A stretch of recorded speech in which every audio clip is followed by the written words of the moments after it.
name is Ian Cook from Pop and Colour. I'm an artist, but not your normal artist. I paint solely with radio control cars, tyres and wheels.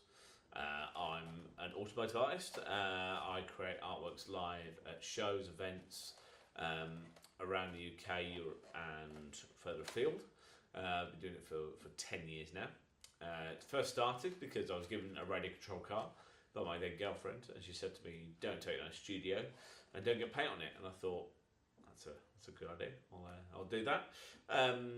So the first artwork that I did was a colour wheel, colour mixing. Learn how to mix colour with a car. You attach paint to the wheel, you paint each wheel. Do you put a paint tub on the top, or how do you actually paint with a car? And I worked out that if you put the paint on the canvas or the paper underneath the wheels, the car then runs through it and spreads it and creates the artwork. So they're radio control cars, so there's no leads to them. They're not remote control cars. They're kind of shop bought. They're not kind of particularly special. So many people ask, were cars the first thing, or was art the first thing? The truth is that I've had both from a very being cars and art in equal measure. There's not one thing I like over the other. I was always very good at art at school. I got A star in art, textiles and graphics, which led me doing a BTEC in illustration, and then I was doing illustration, but actually I started to do fine art. So I led to getting kind of a fine arts element to my illustration, which led to doing a BA Hons in fine art painting at Winchester School of Art, which I graduated in 2004 from.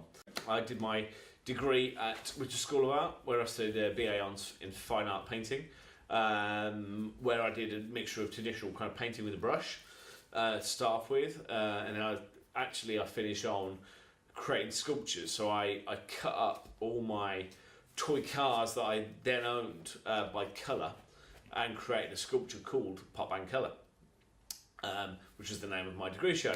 So that's where the name of my brand comes from, is Pop and Colour, and that title that means a friendly explosion of colour. That's what Pop and Colour means. So it's been with me since then. After university, I decided I wanted to kind of explore a little bit, do different things. So I did some bar work for a little bit, and then eventually went into teaching. Whilst I was teaching, I always believed that as an artist I should create and be an artist whilst teaching, which I thought would be really cool and really work. And so I was painting and creating whilst teaching, and that led to in 2008 I painted a portrait of Lewis Hamilton for Reebok, the year that he won his World Championship with then McLaren. So he was in his second year F1, and he then won a World Championship that year. The size of a 3-story building, so it's 12 metres by 8 metres in size, hung next to Tower Bridge in London. And it was a global project, so it was seen around the world, and it was publicised around the world. Prior to social media, so prior to Facebook and Twitter and Instagram, it was very much it was an old media, I'd probably call it now. It's kind of newspapers and how people used to communicate prior to social media. So that was an exciting project, and then generally since then, most years, I've done a significant project. I've done something that year that has then led on to the next thing.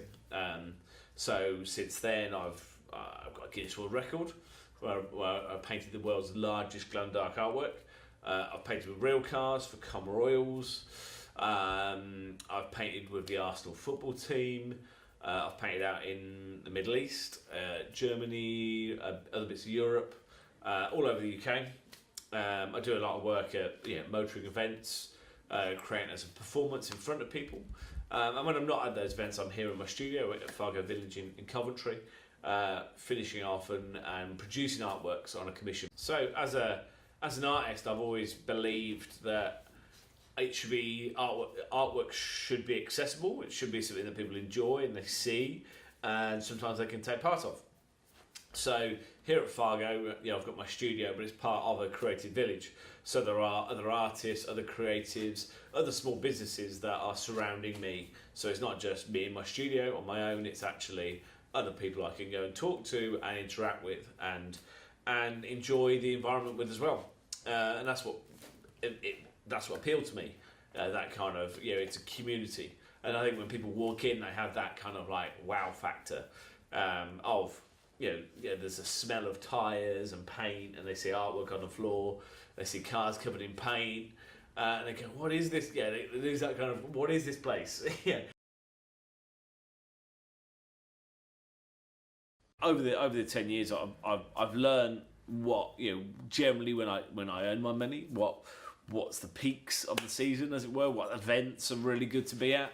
And also I've worked with many brands and many manufacturers, PR firms, marketing agencies, and tried to be as positive and work with them, because essentially it's about relationships. It's about working with people and doing things and enjoying the good times, and doing the projects, enjoying it whilst it's happening. Because you never know when that's going to end. You kind of go, right, I want to be able to say that I did enjoy it, and I did, I created this or did this for a particular person or a particular brand, and that's really important. I mean, I've always had my parents very, very supportive of what I do, and that's been a great kind of solid rock, a foundation to base this on, is having people around you who support you for what you do and believe in the product that you're creating, because essentially you want to share that time with them as well.